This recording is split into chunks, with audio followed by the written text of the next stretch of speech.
Do you struggle to decide which shoes are best for you when doing a park run? Whether you're a veteran to park runs or a beginner, we're going to break down the best type of shoes to wear depending on the surface that you're running on and the experience that you have. All the shoes that we review, we purchase independently. We've links for them in the description. If you purchase through the links, it helps fund the channel without affecting the price that you pay. Otherwise, just liking, sharing, and subscribing to the channel makes a massive difference if you find the video helpful. We're going to talk about neutral shoes initially. So when we think about classic neutral shoes, we think about having a flat bed inside the shoe. Then we have the cushioning underneath with some levels of support. We have the Ghost 16, which is one of the most classic, typical neutral shoes in the Brooks range. It's got a DNA Loft V3 cushioning, which is a relatively balanced cushioning, so you sink into it a little bit. It's quite responsive, so it pushes you back out again. So it's got relatively good energy return as opposed to the 15 model, which was a much firmer cushioning underneath. It has 12 mils of drop from the back to the front of the shoe. So those of you who aren't familiar with drop, it's basically the difference in the amount of cushion at your heel versus the amount of cushion at your forefoot. It can influence your mechanics in terms of it can make you more likely to heel strike, but it can also place extra pressure on your forefoot. So if you have any history of issues of pain around the ball of your foot, you may enjoy a lower drop shoe as opposed to the Ghost. But those of you who are looking for entry level neutral shoe, the Ghost 16 can be an excellent option. It's a true to size fit, so you don't need to go up or down. It's got plenty of space in the toe box, but also comes in a wide version as well. Then if you're looking for more of a faster racing shoe for your park run, we've got the Hoka Mach 6. It has supercritical foam as opposed to the typical CM EVA foam in the midsole. So that's a really responsive type of foam. So as soon as you put pressure, it pushes you back out again. So it's a much quicker shoe, more of an up-tempo race pace shoe. Fantastic for your 5K park runs. It doesn't have excellent traction underneath, so it's something to be aware of if you're running on trail or grassy surfaces. But if you're running on tarmac or concrete, this is an excellent, more faster up-tempo shoe. A downside to the Hoka range is they're quite narrow in the toe box, so if you've got a wider foot, you may not enjoy this as much as some of the other shoes on the market that replicate it, like the Asics Nova Blast 5. So overall, if you're looking for a faster, neutral, springy shoe, the Hoka Mach 6 can be an excellent option for you. Then we think about more stability shoes. We've got the Saucony Guide 17. So this is one of the more stable shoes in the Saucony range.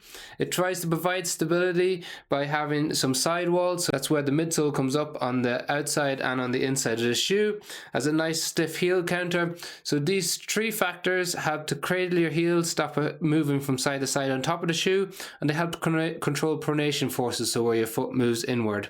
So historically, if you've got issues around the control of your feet, you're new to running, you feel like you need more support, the Guide can be an excellent option. It's also got loads of space in the toe box, both in terms of the height and in the width of the shoe.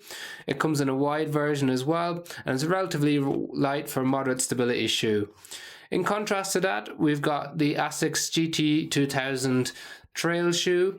So we've chosen this shoe as an option for you, for those of you that run on the grass or on muddy terrain, as it's got some 1.5mm lugs underneath. So they can help to give you extra traction on wetter terrain. It's got a 3D guidance system built into it, so it's got a broad base of support underneath your foot to increase the amount of surface contact. It's got some nice sole flaring where the sole comes out wider than where your foot sits in the shoe.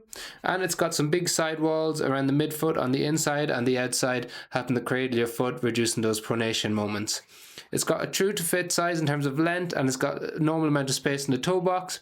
It also comes in a wide version. Cushioning is quite balanced, so you sink into it a little bit and it gives you a bit of spring back out of it. It's a really comfortable shoe. So if you're looking for a moderate stability shoe to use on wet or grassier terrains for your park run, the Asics GT 2000 can be an excellent option. Then we've included two more trail-based shoes. So we've got the Ultra Outroad 3, which is a zero drop shoe. So Ultra renowned for having zero drop, where there's no difference between the back and the front of the shoe in terms of the level of cushioning. Some people prefer this as it gives nice even distribution of pressure across the forefoot, combined with a relatively firm cushioning in the ego cushioning. If you're not used to wearing a low drop shoe or zero drop shoe like this, it is important to be aware that it places extra pressure on your Achilles tendon. So if you have any history of Achilles tendinopathy, you may not enjoy that. Or if you haven't had a zero drop shoe before, it's important to transition down slowly so that you don't pick up any issues. So you have a contrasting shoe in the Ghost 16, which has a 12mm drop, 0 drop in the outroad tree.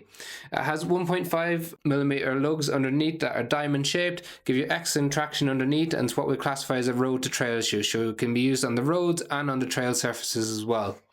Then another road to trail option for your park run is the Brooks Catamount 3. It's got 1.5mm multidirectional lugs on the outsole with excellent durability and excellent grip. So if you've got a bit more technical, a bit more muddy terrain, the Catamount 3 can be an excellent option for you. It's got a sky vault plate in the midsole, which gives some extra stability, and it helps to protect your toes if there's any gravel or stone underneath. It's got a relatively responsive cushioning, so a little bit faster than what you get in the firmer cushion of the outroad tree. So it's another neutral shoe that can be used on the trails, a bit more responsive, a bit more bouncy than what you get in the outroad tree. It's got plenty of space in the toe box, and it comes in a wide option as well, and it's got a little bit of toe overlay to protect the front of the shoe to increase its durability.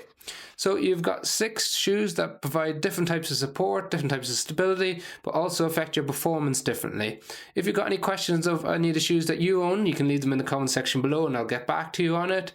Again, if you found the video helpful, picking up the shoes via the description is great for the channel. Otherwise, like and share and subscribe would be fantastic. Thanks for watching, and let me know if you have any questions.